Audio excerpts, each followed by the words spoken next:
1977ஆம் ஆண்டு ஆகஸ்ட் 15ஆம் தேதி ஓஹியோ வெஸ்லின் யூனிவர்சிட்டியில் அது ஒரு சாதாரண நாளாக இருந்துச்சு. ஆனால் அந்த இரவு அங்கே நடந்த ஒரு சம்பவம் அடுத்த பல தசாப்தங்களாக மனிதர்களுக்கு இன்னும் தீராத மர்மமாக மாறப்போகுது. யூனிவர்சிட்டியில் இருந்த பிக்கியர் ரேடியோ டெலஸ்கோப்போட 30 மீட்டர் அகலம் இருக்க ரிஃப்ளெக்டர் இரவு 10:16க்கு மிகவும் சக்தி வாய்ந்த ஒரு ரேடியோ சிக்னலை கண்டுபிடிச்சது. அந்த சிக்னல் டெலஸ்கோப் வழியாக IBM 1130ங்கிற கம்ப்யூட்டருக்கு வந்துச்சு. அங்கேருந்து தானாகவே சேஞ்ச் ஆகி பிரிண்டருக்கு அனுப்பப்பட்டுச்சு. அந்த நேரத்தில் கட்டுப்பாட்டு அறையில் பிரிண்ட் அவுட்டோட சத்தத்தை தவிர முழு அமைதியே நிலவுனுச்சு. பேப்பரில் அச்சிடப்பட்ட அந்த சிக்னல் பல சாதாரண பிரிண்ட் அவுட்டுக்கு இடையில் மறைஞ்சிருச்சு. அப்போ யாருக்கும் தெரியலை பிக்கியர் டெலஸ்கோப் வானத்தில் இருக்க சகிட்டேரியஸ் ஸ்டார் தொகுப்புலேருந்து வந்திருக்கக்கூடிய ஒரு விசித்திரமான சிக்னலை பதிவு செஞ்சுருக்குன்னு. சில நாட்களுக்கு அப்புறம் கட்டுப்பாட்டு அறை தொழில்நுட்ப நிபுணர் எல்லா பிரிண்ட் அவுட்டையும் ஆஸ்ட்ரோனாமர் ஜெர்ரி எஹ்மன் கிட்ட கொண்டு போனார். அப்போது 6EQUJ5 அச்சிடப்பட்டிருந்த அந்த சிக்னலை பார்த்த ஜெர்ரி எஹ்மன் ரெட் கலர் பேனாவை வச்சு அதை வட்டமிட்டுட்டு அது பக்கத்தில் வாவ்னு எழுதினார். அதுக்கப்புறம் அந்த சிக்னல் வாவ் சிக்னல்ங்கிற பேரில் உலகம் முழுவதும் அறியப்பட்டுச்சு. ஆனால் அந்த சிக்னலில் அப்படி என்ன சிறப்பு இருந்துச்சு? கடந்த 47 ஆண்டுகளாக இது ஏன் ஆஸ்ட்ரோனாமர்ஸ்க்கு ஒரு பெரிய மர்மமாகவே இருந்துகிட்ருக்கு? சகிட்டேரியஸ் ஸ்டார் தொகுப்புலேருந்து வந்த இந்த சிக்னல் உண்மையிலேயே ஏலியன்ஸோட மெசேஜா இல்லைனா வெறும் தற்செயலான நிகழ்வா? வாங்க டீட்டெயிலாக இந்த வீடியோவில் பார்க்கலாம். எல்லாருக்கும் வணக்கம், நான் ஹரிஸ் மாறன். வாவ் சிக்னலோட முக்கியத்துவத்தை புரிஞ்சிக்க இந்த சம்பவத்துக்கு 18 ஆண்டுகளுக்கு முன்னாடி வெளியான ஒரு ஆய்வை தான் பார்க்கணும். 1959ஆம் ஆண்டு கார்னல் யூனிவர்சிட்டி ஃபிசிஸ்டான பிலிப் மோரிசன் மற்றும் ஜுசேப்பி கொக்கோனி இவங்க 2 பேரும் ஒரு ஆய்வு கட்டுரையை வெளியிட்டாங்க. அதில் இந்த பிரபஞ்சத்தில் ஏதாவது வேற்று கிரக நாகரிகம் இருந்தால் அவங்க பூமியில் வாழ்கிற மனிதர்களை தொடர்பு கொள்ள 1420 மெகாஹெர்ட்ஸ் அதிர்வெண்ணை பயன்படுத்தக்கூடும்னு அவங்க கருதுனாங்க. அதுக்கான காரணம் என்னன்னா, இந்த அதிர்வெண் இயற்கையாகவே ஹைட்ரஜன் அணுக்களால் வெளியிடப்படுது. ஹைட்ரஜன்கிறது இந்த பிரபஞ்சத்தில் மிக அதிகமாக காணப்படுற ஒரு மூலப்பொருள். தொழில்நுட்ப ரீதியாக முன்னேறிய எந்த ஒரு நாகரிகத்துக்கும் இது ஒரு குறிப்பு புள்ளியாக இருக்கலாம். அதனால் 1420 மெகாஹெர்ட்ஸ் அதிர்வெண் வேற்று கிரக தகவல் பரிமாற்றத்துக்கு மிகவும் பொருத்தமானதாக கருதப்பட்டுச்சு. இந்த ஆய்வோட தாக்கத்தால் 1973ஆம் ஆண்டு ஓஹியோ ஸ்டேட் யூனிவர்சிட்டி அவங்களோட பிக்கியர் ரேடியோ டெலஸ்கோப்பை பூமிக்கு வெளியே இருக்க இன்டெலிஜென்ஸ் ஏலியன்ஸோட சிக்னலை தேடுற பணிக்காக அர்ப்பணித்தாங்க. இந்த திட்டத்துக்கு SETI அதாவது சர்ச் ஃபார் எக்ஸ்ட்ரா டெரஸ்ட்ரியல் இன்டெலிஜென்ஸ்னு பேர் வச்சாங்க. பூமிக்கு வெளியே உயிரினங்களை தேடும் முயற்சிகளில் அந்த டைமில் இது மிகவும் நீண்ட காலமாக செயல்பட்ட ஒரு திட்டமாக இருந்துச்சு. பிக்கியர் ரேடியோ டெலஸ்கோப் ஓஹியோ வெஸ்லின் யூனிவர்சிட்டியில் இருக்க பெர்கின்ஸ் அப்சர்வேட்டரிக்கு பக்கத்தில் இருந்துச்சு. அதோட முக்கியமான நோக்கம் என்னன்னா, வானத்தோட பல பகுதிகளை ஸ்கேன் பண்ணி பூமிக்கு வெளியேருந்து வர்ற எந்த ஒரு இன்டெலிஜென்ஸ் சிக்னலையும் கண்டுபிடிக்கிறது தான். அதுபடி 1977ஆம் ஆண்டு ஆகஸ்ட் 15ஆம் தேதி இரவு 10:16க்கு பதிவான அந்த சிக்னல் மிகவும் விசித்திரமானதாகவும் சக்தி வாய்ந்ததுமா இருந்ததுனால ஜெர்ரி எஹ்மனும் மற்ற ஆஸ்ட்ரோனமர்ஸும் ஆச்சரியமானாங்க. இந்த சிக்னல் மொத்தம் 72 வினாடிகள் பதிவு செய்யப்பட்டுச்சு. கம்ப்யூட்டர் இந்த சிக்னலை சேஞ்ச் பண்ணதுக்கப்புறம் அது 6EQUJ5ங்கிற வடிவத்தில் அச்சிடப்பட்டுச்சு. இந்த லெட்டர்ஸும் நம்பர்ஸும் எந்த ஒரு மறைமுக செய்தியையும் குறிக்கல. அது அந்த சிக்னலோட வலிமையை மட்டும்தான் குறிக்குது. வாவ் சிக்னலில் மொத்தம் 6 லெட்டர்ஸ் இருக்குது. ஒவ்வொரு லெட்டர் இல்லைனா நம்பரும் 12 வினாடிகளை குறிக்குது. அதாவது 12 வினாடிகள் சிக்னல் பதிவு செய்யப்பட்டு அதோட வலிமை கம்ப்யூட்டரில் பதிவு செய்யப்படும். அப்புறம் அடுத்த 12 வினாடிகளுக்கான அளவீடு தொடங்கும். அதனால் 6 லெட்டர்ஸ் இருந்த அந்த சிக்னல் மொத்தம் 72 வினாடிகள் நீடிச்சதுன்னு அர்த்தம்.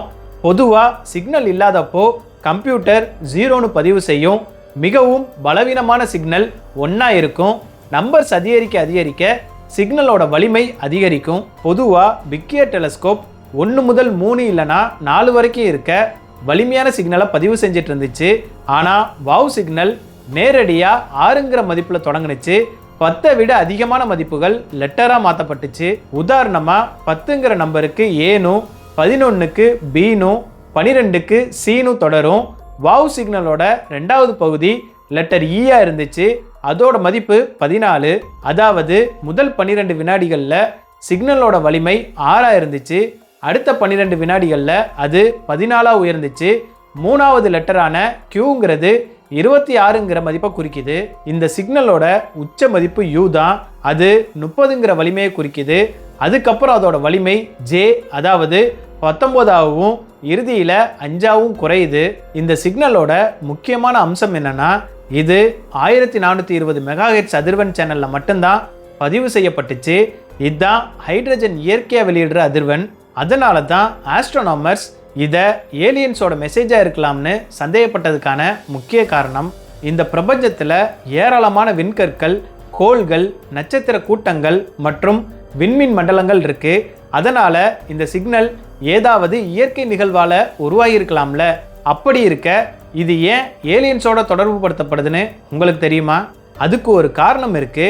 1420 மெகாஹெர்ட்ஸுங்கிறது ஹைட்ரஜன் லைன்னு சொல்லப்படுற மிகவும் முக்கியமான அதிர்வெண். அது ஒரு முன்னேறின வேற்று கிரக நாகரிகம் யாரையாவது தொடர்பு கொள்ள விரும்பினா பிரபஞ்சம் முழுவதும் புரிஞ்சிக்கக்கூடிய ஒரு பொதுவான அதிர்வெண்ணை தேர்ந்தெடுக்கிறதுக்கான வாய்ப்பு அதிகம். மேலும் வாவ் சிக்னலோட வலிமையை ஒரு வரைபடமாக வரையும் போது அது மெதுவாக உயர்ந்து உச்சத்தை தொட்டதுக்கப்புறம் மெதுவாக குறையுது. இந்த மாதிரியான வடிவம் பொதுவாக ஒரு நோக்கத்தோடு உருவாக்கப்பட்ட சிக்னலில் மட்டும்தான் காணப்படும். இன்னொரு முக்கியமான அம்சம் என்னன்னா, இந்த சிக்னல் ஒரு தடவை மட்டும்தான் பதிவு செய்யப்பட்டுச்சு. இந்த சிக்னல் ஒரு இயற்கையான நிகழ்வாக இருந்திருந்தா மீண்டும் மீண்டும் பதிவாகி இருக்கணும். ஆனால் வாவ் சிக்னல் அதுக்கப்புறம் ஒரு தடவை கூட மறுபடியும் பதிவாகலை. இந்த சிக்னல் வானத்தில் எந்த இடத்துல இருந்து வந்துச்சுன்னு கண்டுபிடிக்க கடினமாக இருந்துச்சு. பிக்கியர் டெலஸ்கோப்போட வடிவமைப்பில் 2 தனித்தனி ஃபீட் ஹார்ன்ஸ் இருந்துச்சு. பூமியோட சுழற்சியால் அது வானத்தோட வெவ்வேறு பகுதிகளை ஸ்கேன் பண்ணிட்டு இருக்கும். வாவ் சிக்னல் அதில் ஒன்றில் மட்டும்தான் பதிவானுச்சு. ஆனால் எந்த ஹார்னில் பதிவானுச்சுன்னு உறுதியாக தெரியலை. இதன் காரணமாக சிக்னல் வந்திருக்கக்கூடிய 2 சாத்தியமான இடங்கள் நமக்கு தெரியும். அந்த 2ம் சஜிட்டேரியஸ் விண்வெண் தொகுப்புல M55ங்கிற கோள் கூட்டத்துக்கு பக்கத்தில் இருக்க பகுதி. ஆனால் துல்லியமான இடம் எங்கே இருக்குன்னு இன்னும் உறுதிப்படுத்தப்படலை. வாவ் சிக்னல் குறித்து பல கோட்பாடுகள் முன்வைக்கப்பட்டுச்சு. சிலர் இது பலவீனமான சிக்னல், இன்டர்ஸ்டெல்லார் ட்விங்க்லிங்னால இது பெருசாக தோன்றிருக்கலாம்னு சொன்னாங்க. ஆனால் அதுக்கப்புறம் அதிக திறன் கொண்ட வெரி லார்ஜ் அரே டெலஸ்கோப் இந்த சிக்னலை கண்டுபிடிக்கல. அதனால் அந்த கோட்பாடு நிராகரிக்கப்பட்டுச்சு. மற்றொரு கருத்து என்னன்னா, இந்த சிக்னல் பூமியிலேயே உருவாகி விண்வெளியில் இருக்க ஏதோ ஒரு பொருள் மேலே மோதி பிரதிபலித்து திரும்பி இருக்கலாம்ங்கிறது தான். ஆனால் இதுவும் நிராகரிக்கப்பட்டுச்சு. காரணம், அப்படி பிரதிபலித்து வந்திருந்தா அதோட வலிமை இவ்வளவு அதிகமாக இருந்திருக்க முடியாது. மேலும் 1420 மெகாஹெர்ட்ஸ் அதிர்வெண் வானியல் ஆய்வுக்காக ஒதுக்கப்பட்டது.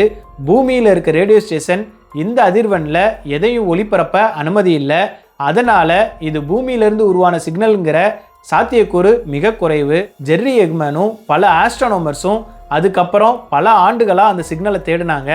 1995, 1999, அதுக்கப்புறம் பல சக்தி வாய்ந்த டெலஸ்கோப்பை யூஸ் பண்ணாங்க.